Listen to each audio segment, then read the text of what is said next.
1 Kings chapter 11.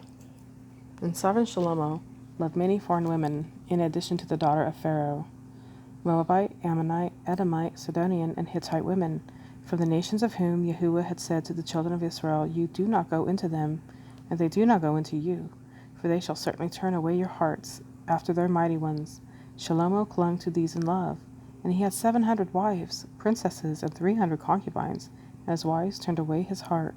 And it came to be, when Shlomo was old, that his wives turned away his heart after other mighty ones, and his heart was not perfect with Yahuwah, his Elohim, as was the heart of his father David. And Shlomo went after Ashtoreth, the mighty one of the Sidonians, and after Milcom, the abomination of the Ammonites. Thus Shlomo did evil in the eyes of Yahuwah, and did not follow Yahuwah completely, like his father David. And Shlomo built a high place for Chemosh, the abomination of Moab, on the hill that is east of Jerusalem, and for Molech, the abomination of the children of Ammon. And so he did for all his foreign wives, who burned incense and slaughtered to their mighty ones. Therefore Yahuwah was enraged with Shlomo, because his heart had turned away from Yahuwah Elohim of Israel, who had appeared to him twice, and had commanded him concerning this word, not to go after other mighty ones, but he did not guard what Yahuwah had commanded. And Yahuwah said to Shlomo, Because you have done this, and have not guarded my covenant and my laws, which I have commanded you, I shall certainly tear the rain away from you, and give it to your servant. Only I do not do it in your days, for the sake of your father David. Out of the hand of your son I shall tear it. Only I shall not tear away all the rain, but give one tribe to your son, for the sake of my servant David, and for the sake of Jerusalem, which I have chosen. And Yahuwah raised up an adversary against Shlomo, Hadad the Edomite. He was of the seed of the sovereign in Edom. And it came to be, when David was in Edom, and Joab, the commander of the army, had gone up to bury the slain, after he had struck every male in Edom, Joab remained there with all Israel for 6 new moons, until every male in Edom was cut off.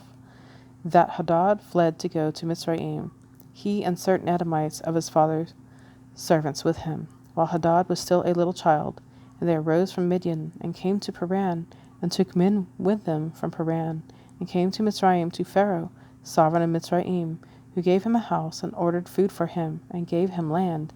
And Hadad found much favor in the eyes of Pharaoh, so that he gave him as wife the sister of his own wife, the sister of sovereigness Tophanes, and the sister of Tophanes bore him Genubat, his son, whom Tophanes weaned in Pharaoh's house.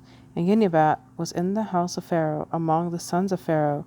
And Hadad heard in Mizraim that David slept with his fathers, and that Joab, the commander of the army, was dead. And Hadad said to Pharaoh, Let me go to my land. And Pharaoh said to him, But what have you lacked with me, that you are now seeking to go to your own land? And he answered, No, but please let me go. And Elohim raised up another adversary against him, Retzon, son of Eliada, who had fled from his master Hadad Etzer, sovereign of Soba, and gathered men to him, and became commander over a raiding band, when David killed those of Soba. And they went to Damascus, and dwelt there, and reigned in Damascus. And he was an adversary of Israel all the days of Shlomo, besides the trouble that Hadad caused, and he was hostile to Israel, and reigned over Aram. And a servant of Shlomo, Jeroboam, son of Nebat, an Ephraimite from Saradah, whose mother's name was Saruah, a widow, also lifted up a hand against the sovereign. And this is what caused him to lift up a hand against the sovereign. Shlomo had built Millo, repairing the breaks in the city of David his father. And the man Jeroboam was a brave man, and Shlomo, seeing that the young man was doing his work well, made him the officer over all the compulsory labor of the house of Joseph. And it came to be at that time, when Jeroboam went out of Jerusalem, that the prophet Ahijah the Shilonite met him on the way, and he was wearing a new garment, and the two were alone in the field. And Ahijah took hold of the new garment that was on him, and tore it into 12 pieces, and said to Jeroboam, Take for yourself 10 pieces, for thus said Yahuwah, the Elohim of Israel, See, I am tearing the rain out of the hand of Shlomo, and shall give 10 tribes to you, but he shall have 1 tribe for the sake of my servant David, and for the sake of Jerusalem, the city which I have chosen out of all the tribes of Israel.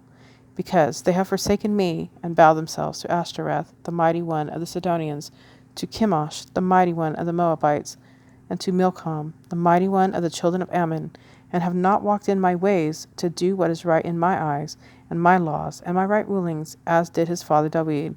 But I do not take all the reign out of his hand, because I have made him ruler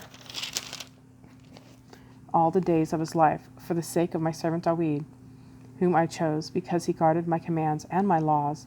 And I shall take the reign out of his son's hand, and give it to you, the 10 tribes, and to his son I give 1 tribe, so that my servant David shall always have a lamp before me in Jerusalem, the city which I have chosen for myself, to put my name there. So I take you, and you shall reign over all that your being desires, and you shall be sovereign over Israel. And it shall be, if you obey all that I command you, and shall walk in my ways, and do what is right in my eyes, to guard my laws and my commands, as my servant David did, then I shall be with you, and build for you a steadfast house, as I built for David, and shall give Israel to you. And because of this I humble the seed of David, but not forever. And Shalomo sought to kill Jeroboam, but Jeroboam rose up and fled to Mitzrayim, to Shishak, sovereign of Mitzrayim, and was in Mitzrayim until the death of Shalomo. And the rest of the acts of Shalomo, all that he did, and his wisdom, are they not written in the book of the acts of Shalomo? In the days that Shalomo reigned in Jerusalem over all Israel was 40 years. So Shalomo slept with his fathers, and was buried in the city of David his father, and Rehoboam his son reigned in his place.